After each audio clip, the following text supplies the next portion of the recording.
Have you ever looked into your cat's eyes and wondered, do they really trust me? If you felt that question in your heart, you're not alone. I used to think I was doing everything right.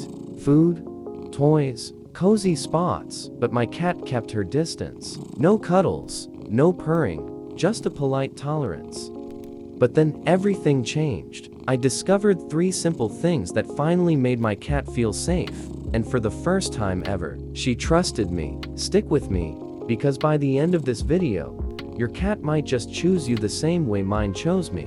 Let me take you back. Her name is Luna, a quiet rescue cat with soft gray fur and eyes full of secrets. She came to me after being passed from home to home. No one wanted an older cat who wouldn't cuddle. For weeks, she stayed in corners, flinched at my hand, and watched me from a distance. I didn't push, but I started noticing small things like how she blinked slowly when I spoke softly, or how she'd creep closer when I wasn't looking. That's when I realized, trust isn't given, it's earned. And so began our journey. The first thing I changed was my routine. Cats crave predictability. I fed her at the same time every morning. I kept my voice calm and moved slowly. I even placed my reading chair in her favorite room and just sat there. No pressure, no noise, just presence. After a week, Luna started coming into the room while I was reading. After 2, she sat 5 feet away. Consistency told her, this human is safe. Next, I stopped trying to pet her. Instead, I let her come to me. When she sniffed my hand, I stayed still. When she walked away, I didn't follow. I let her lead the dance. The third thing, I learned to speak cat.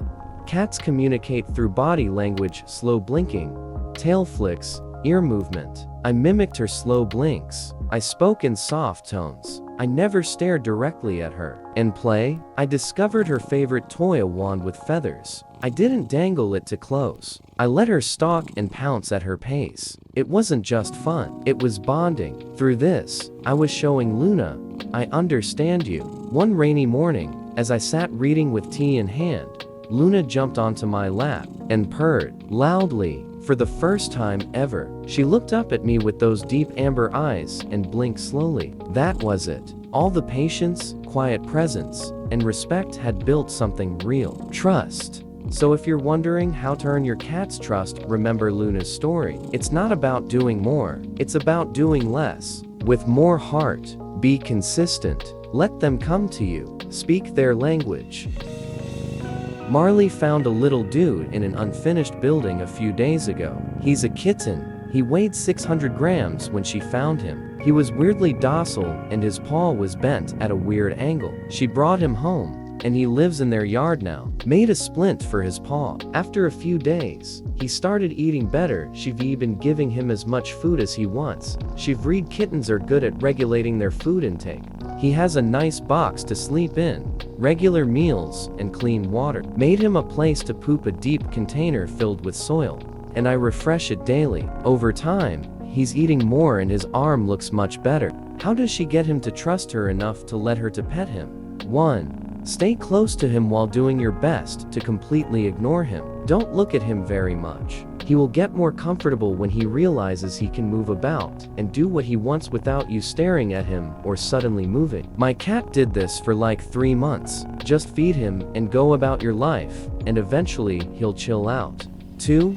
Soothing voice is good, but wait for them to come to you. Cats are independent like that. They'll wait to interact with you on their terms. Could be a long wait, but it's super rewarding when it finally happens. 3. If you act very ambivalent towards them, they become more curious who you are. When you feed them, bring a phone or book and just sit on the ground at a safe distance. Let Kitty eat and just ignore Themis. They slowly learn to trust you and accept your presence. You can sit slightly closer at one point. Kitty will come to sniff you and check you out. Don't grab them or try to touch. Just let them get to know you and your smells. They'll slowly guide you. Once they understand you are not a predator and hunting them, they'll be climbing on you soon enough. Just grab a book or laptop and a refreshment and chill near his hiding spot every day. Took a couple weeks, but eventually, he got used to you and realized he could come out and feel no harm. The eye contact part is key. When he eventually comes out, just ignore him and let him explore on his own. He will come to you when he's ready. Just know that it may take longer than you'd like.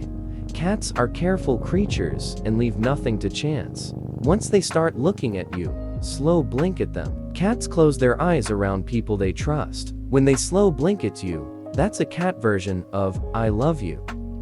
This, while facing away. Cats really appreciate this. Major brownie points. Eventually, he will probably scent mark you to thank you, then pet him. It might take a week or more or less.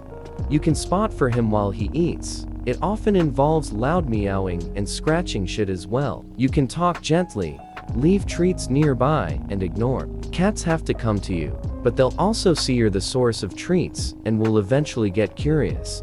Sit with your back towards him at first so he knows he can trust you, and allow him to roam around you without any quick movements. Don't stare him down.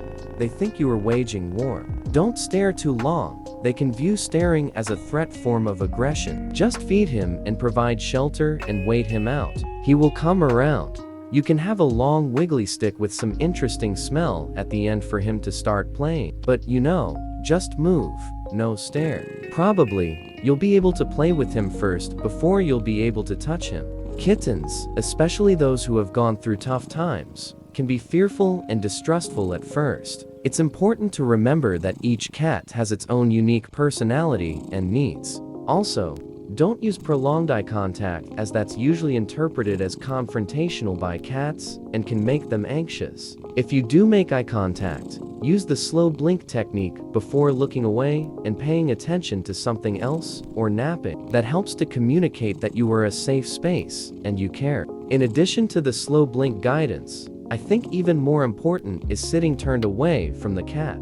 The cat will interpret this as you not seeing the cat as a threat. You trust him. Trust leads to trust. Cats are crepuscular. They're most active at dawn and dusk, and that's when they hunt. They're up and down all day and night, but dawn and dusk are the most active times. I suggest a schedule in which you feed him in the morning and give little treats in the evening. My experience is not extensive, but I'd sit with him during the day when cats nap a lot. Eventually, he'll wake up and investigate you. That's a good sign. Be around and talk to it. Announce yourself when you approach. Speak when you get near. Speak when you leave. Don't try to touch it too much. Put food and water close to it. Give it a few towels or blankets that it can lie on. Give it time. The important thing is you are able to get it off the street. One thing I believe is true is that in most cases, it is never too late to adapt your behavior to have a cat become more comfortable with you. Unless you've done something terrible to them on purpose. But other than that, I think a lot of time, space, patience, and mindfulness will allow them to become comfortable with you. If you felt that moment of trust from your cat, or if you're still waiting for it, let me know in the comments. I'd love to hear your story. And if this video helped you understand your cat just a little better, please share it with another cat lover, because sometimes the quietest animals have the loudest love.